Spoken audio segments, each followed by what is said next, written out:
You're watching Open Agenda. Welcome to Open Agenda. I'm the hosting this week. My name's Joe White, and in the studio is Joe Scafino from Salisbury. Thank you, Joe. Yep. Michael Langford from Salisbury. Thank you both for being here. Thanks for having me. So this episode is geared towards the city of Salisbury and some of the topics that we're seeing come up time and time again, and some of the follow-up that we're expecting. So we're going to spend some time in this episode kind of updating everybody where we're at and also giving them the lay of the land of where things are probably going. Specifically, the ballot issue to get the collective bargaining agreement on as a referendum in November. We have specific updates there, but also some other issues, parts of that we're going to be watching in the near future, right, Michael? Yep, lots going on. And then we're going to see the Salisbury Planning Commission have a meeting today, on filming day, July 9th, at 4 o'clock over at the government office building. This is the first time that data centers are really starting to kind of come into vernacular on the Planning Commission. Right. And finally, the city of Salisbury is having their State of the City address at Salisbury University this evening at 6 p.m. over the Academic Commons. And that's going to give us an update from the mayor on some of the highlights, of course, but maybe even some of the challenges they're hoping to overcome in the next year. Yeah. So I'd like to take a small break, come back, and start to go through those three topics. Then also, I want everyone to know that in a couple weeks or less, we'll come back and give everyone an update on those same topics. So will you all stick around? Absolutely. Thank you. So stay with us. When we come back, we're going to dive into the current condition of the city of Salisbury. So stay with us. We'll be right back. Welcome back to Open Agenda. Still in the studio with us is Joe Scafino from Salisbury. Thank you, Joe, for sticking around. Michael Langford from Salisbury. Thanks for sticking around. Thanks for having me. So, as we said before, we want to give everyone an air of what's coming up on the city council, what's on their agenda, what items Mayor Randy Taylor has been discussing. And I want to start with one that you have been very active with and public about, Michael, is the ballot issue to get the collective bargaining on as a referendum this November. Yeah. We have seen it posted in media that the group that was collecting signatures has submitted over 6,000 signatures to the city election board, which would then have to go to the county to be approved. But our understanding right now is that they're actually still in possession with the city. What are some of the concerns that are coming up? So,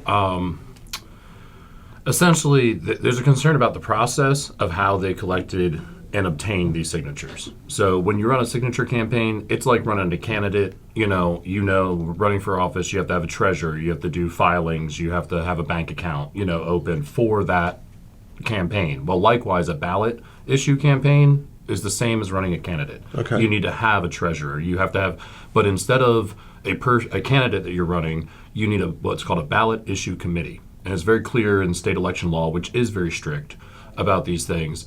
And the ballot issue committee is that there's more than one registered voter within the jurisdiction that you're hoping that this ballot issue will affect. So in this case, within the city of Salisbury, you need several registered voters that form a ballot issue committee, okay, open a bank account for this issue, and appoint a treasurer, and they're subject to campaign finance before they collect a signature. And the state law is very clear, underline, in bold and italics, that it is before you spend any money or you collect any signatures, you must form the ballot issue committee. And what do you think they have spent money on?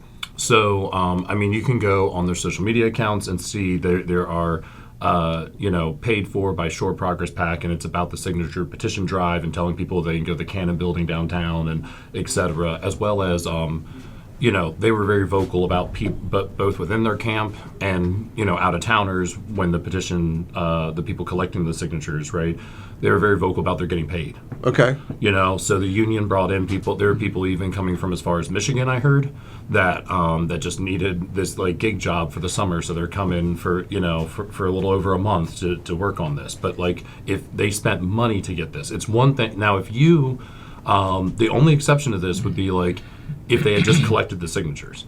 And they spent no money. Just for free. They did not advertise it. They did not promote it with paying money. They did not pay anyone to go around and collect and get signatures. They didn't. It just citizens. But then, of course, and they would still have the same amount of time, 40 days, but to collect those signatures. But because they spent money on it, they have to at first form this ballot issue committee. The same way as a candidate, you're going to be fined if you just run and you don't file. And you've done research that says that they have definitely not served one, and So- can you elaborate on that? So if you go on the State Board of Elections website, you can look up every ballot issue committee for the state of Maryland, period. Okay. There's currently 85. Okay. And going through all of them, there's nothing for Wycomico County. Okay.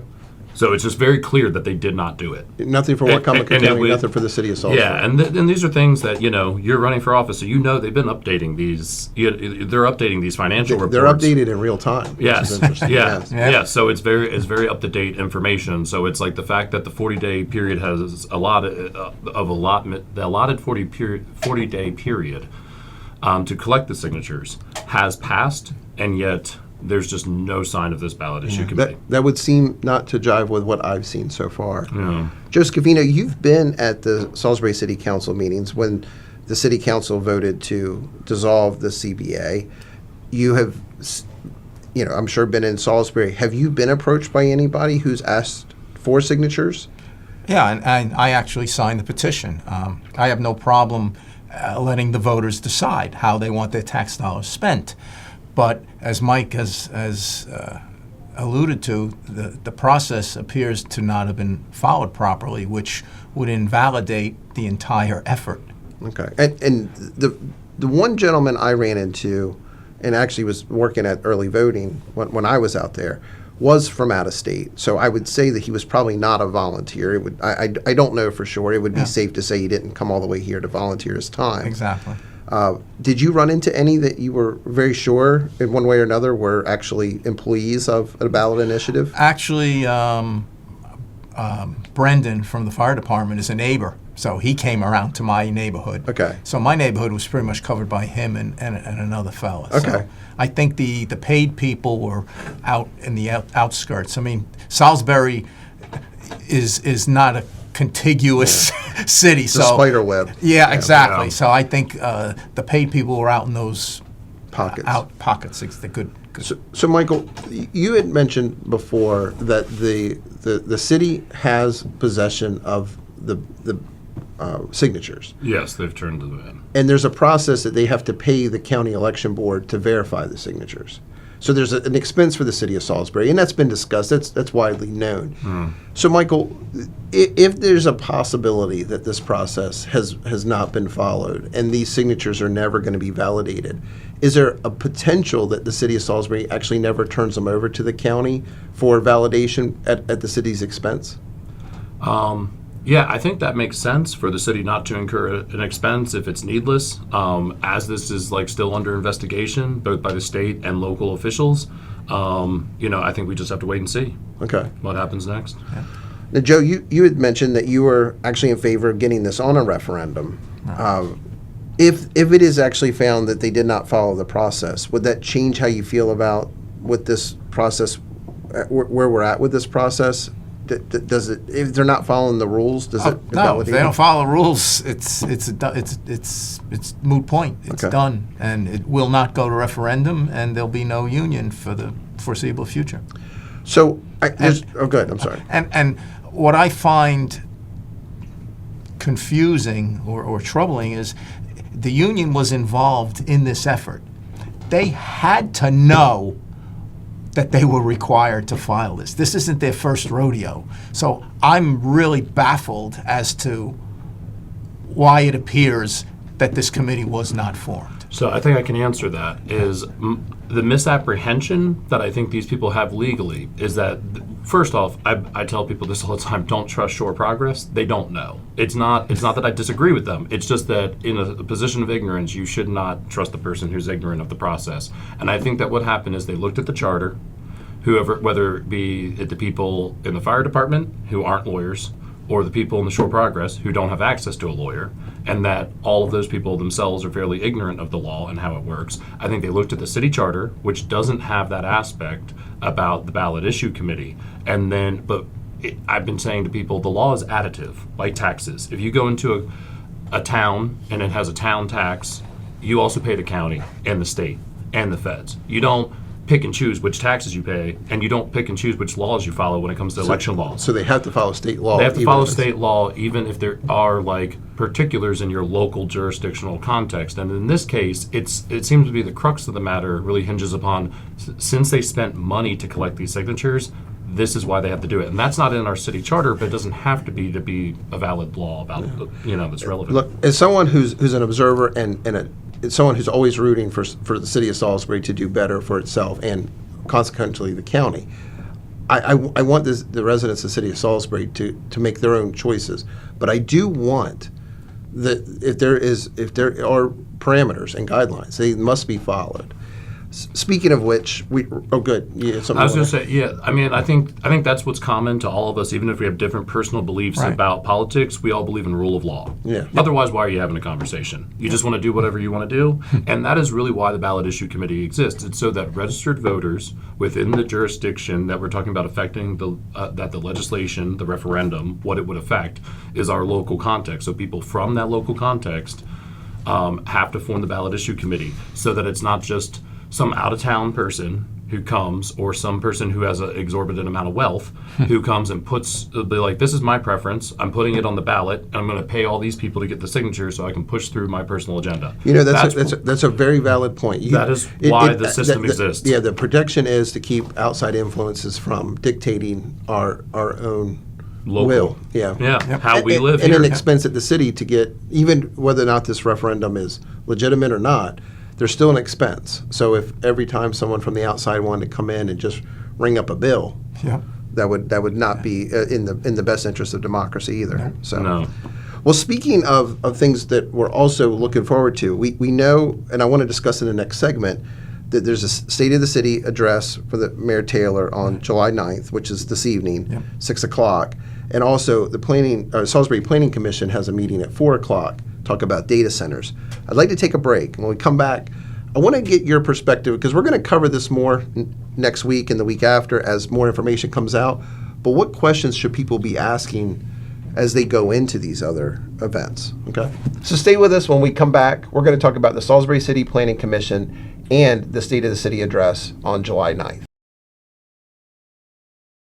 Welcome back to Open Agenda on PAC 14. Still with us in the studio is Joe Scafino from Salisbury. Thanks for sticking around. Michael Langford, thank you for sticking around. Thanks for having me. So there is a State of the City address on July 9th, 6 o'clock. Now, it's going to be over at the Salisbury, the Academic Commons, right? Yeah. So it's going to be at Salisbury University Academic Commons. What do you think is going to come up out of this presentation? I mean, I think I think it's going to be the mayor talking about the highlights of what this administration has accomplished. Okay. I mean, they fixed Carroll Street. They fixed the flooding on Fitzwater. Their first new construction in a decade within the city in the Waterside Park. Expansion and approval of upcoming new public parks in parts of town that have been neglected historically. I mean, there actually is a lot of good happening in the city. You just wouldn't necessarily know it if you watch the regular press. Okay. So, Joe, I heard you say you're planning on attending. What are you? Is there a subject you're hoping to hear more about, or is there something you're expecting to hear tonight? No, I just want to hear the mayor hit the high notes, like Mike mentioned. A lot of these parks have been on the radar for the city for years, and prior administration just kept kicking the can down the road, and a lot of them were on the west side of the city. Mm-hmm. And I know for a fact, Council President April Jackson is very grateful to the mayor and ecstatic that, and her constituents are very happy seeing finally these projects come to fruition. Yeah. And responsiveness of their local government to Exactly. that, which Look, they did not have under prior administration. Yep. I'm very tied with the recreational community, Yeah. mostly with the county, but we're very much hand in hand with Yeah. the city. The amount of usable park space, whether it's for passive use, playgrounds, walking trails, but also better lighting, more access, it's palpable. There are people who are now starting to say that there are parks to use and reasons to use them. Yeah. Yep. And I know there's still a lot of work left to be done, but I do hope that Mayor Taylor does talk about that tonight. It'll be on PAC 14, Yeah. and it will give me a good chance. I'm always rooting for the city of Salisbury to do well. It sounds like these are positive things, and that you're right about the press. They don't talk much about them. No. One thing we are hearing about, though, I've heard this from folks in my part of the county on the east side to folks right in Salisbury. There's this perception that a data center coming is imminent. And the Salisbury Planning Commission is meeting, and they're not meeting to approve a data center. This was, Right. I can't tell you how many people called me worried that they were meeting to approve one. They're trying to upgrade the text in the zoning. Is that correct? Correct. Yes. Michael, can you explain that? And Joe, I want to get your Yeah, insight on yeah. this as well. So they're adding in a definition of a data center because it's kind of like how, in the Constitution there's no mention of automatic assault weapons or automobiles because they didn't exist. So likewise, our zoning code needs to be updated to address even what a data center is, because currently the legislation, our policy doesn't address any of that. So they're adding a definition and then I believe a special exemption that would allow for within the light industrial zones within the city, which very much concerns me. That part, I'm like, you want to add the definition, fine. Allowing for a special exemption within a light industrial zone is a bizarre move to me because those light industrial are adjacent to residential. Okay. And so a lot of these data centers, even just the noise that they generate, again, I've heard 80 decibels. So that's a significant constant presence. I will tell you, as a former golf course superintendent, 80 decibels is about the equivalent of a fan running nonstop. So it's not nothing, Right. Yeah. and yet it's not considered a static, or it's not an acute noise like a pop or a Right. bang, but it's a static noise. It's there all the time. Joe, you and I were talking off camera before we filmed. It's very unlikely that anybody would choose to put a data center in the city of Salisbury because of the cost of the land and also the availability of water. Paying for water on the city rates would probably nix that. Yeah. But this is good for the county residents, whether you're on the east side, west side, Del Mar area, Fruitland, to be taking note. Because what was happening in Salisbury could also come out to the county. So should county residents be looking at this because it's probably more likely we see this out in Mardella or Sharptown? Absolutely. And Jim Atkins has been hammering this issue at the county council meetings. Data centers are large industrial facilities that can occupy hundreds of thousands of square feet while only employing 30 to 50 people, full-time people. Maryland currently has 4 counties that have either banned or have a moratorium on data centers. We talked at the last council meeting about power consumption. A large data center can consume 80,000 to 100,000 average homes. Since 2018, Maryland has retired 6,000 megawatts of power generation in the state. While they've retired 6,000 megawatts, they have only added new 1,600 megawatts. So we have seen a significant decrease in the past 8 years. Water usage is a major problem. Data centers, depending on their size, can consume anywhere from 60 million gallons per year to 110 million gallons per year. We're sitting on top of the Paleo Channel, which according to the geological surveys has an estimated 7 billion gallons of storage of water. So thankfully, it's a infinite number that can keep refilling itself. But if it didn't, think about it this way. The Paleo Channel with a large data center would be emptied in 3.8 years. We would have no water on the Eastern Shore, drinkable water. Noise pollution is a definite problem. Federalsburg, Mako sat here 2 weeks ago and told you they didn't think that the Eastern Shore was ripe for data centers. And lo and behold, the very next day, Federalsburg announces that they're having a public hearing about putting a data center in Federalsburg. So much for that belief. They say that in order to have a data center, you need electricity and water, which you do. But you also need land. Metropolitan areas don't have a lot of land. We do. We need to protect it. So I would ask, hopefully, that at the meeting in Federalsburg next week, on I believe it's the 17th, that we have some people there listening to them, seeing what they have to say. And if we don't feel that we can ban data centers in the county, maybe we need to work on legislation that would limit the amount of water usage that they have, the amount of electricity that they can have, the zoning that they can be put in, the noise that they're allowed to put out to the public. We may not be able to ban them, but maybe we can put enough restrictions on them that they won't be interested in this county.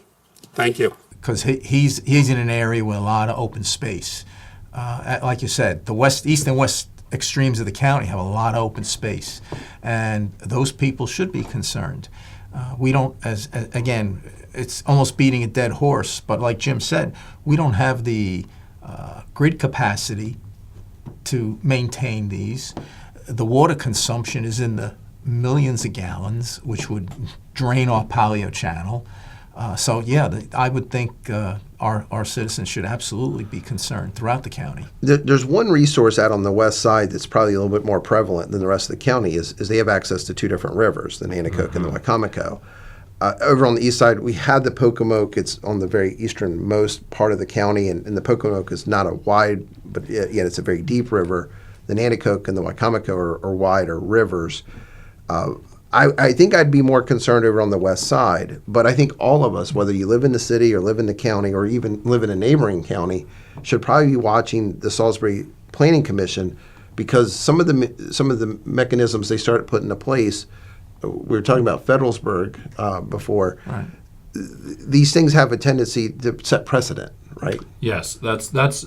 I'm concerned about enabling legislation that enables new behaviors and moves on the proverbial board of our society, because that's really what a lot of the law is about. It's about what's an allowable move, and right now it's not allowable by any stretch of the current laws on the books Because it's omitted. Yes, because it's not in there, and so it's not a permittable move to build a data center. I read the packet, and the reason they're doing this is because it's ambiguous, and they're concerned it could go in light industrial as the code is written right Without now. an exception. Well, Without the because exception. they're trying to stretch the meaning of the term battery storage centers, which is what's currently in the code. Right. And so they're trying to be like, this is like a data center, but it's not. No, it's totally batteries are different. not like a data center. A battery storage They're facility like, does not use it water. has to do with computers. It's the same thing. That's the mentality. But legally, I don't think it is. Right. Well, good. And you brought up the rivers. My understanding is they need fresh water. Okay. They can't use salt water or briny water. Okay. All right. It has to be Interesting. fresh. Otherwise, it's could be corrosive. Well, say they okay. did an intake of water similar to a power plant. They could. I mean, Desalination. Yeah. I mean, well, it's an and added the expense, but the they Nanticoke upstream, Sharptown is a freshwater body. Okay. Well, I think that's why you see the Vienna power plant on the Nanticoke. right. Right. It's again not. I'm not even saying whether I was for it or against it. It's just interesting to see this precedent. And I think anytime one body is starting to set precedent, and even by coming up with an exception in light industrial, you are now setting precedent that, okay, these are the types of moves you could make. And then maybe there's a push later on, and again, hypothetically, Right. to put a light industrial right outside of one of our west side towns. And I don't even want to name one because I don't want anybody to think this is actually happening. Right. Yes. But it'll be interesting to see just how this works. We're also starting to get a little bit more of a feel of how the separate Salisbury Planning Commission and the county planning and zoning are going to function with each other. Don't you think? I mean, they used to be one body and now they're separate.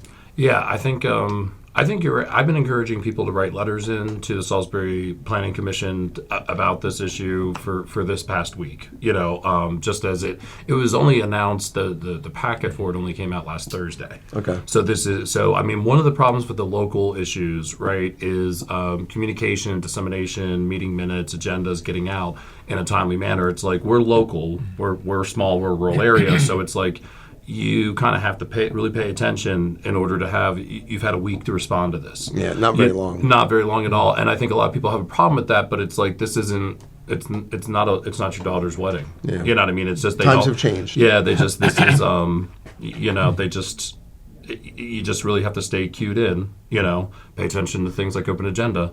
To see that there's things going on locally that people need to respond to in real time. Know who your county council rep is and your city council rep if you're in the city of Salisbury or any other municipality for that matter, because a lot of those folks are a conduit of communication. Yeah. And I can tell you on the east side, there's lots of us who watch environmental issues that come through, business issues that come through, and it's a network of communication. So this is going to start to put some of that to the test. And you're right, times have definitely changed, Michael. So thank you both for your time and attention on this.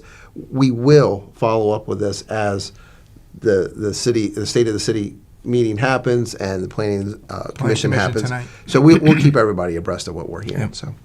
Thanks for watching this episode of Open Agenda on PAC 14. We'll be back later this week with another new episode. We think Mark Carroll is the best editor ever.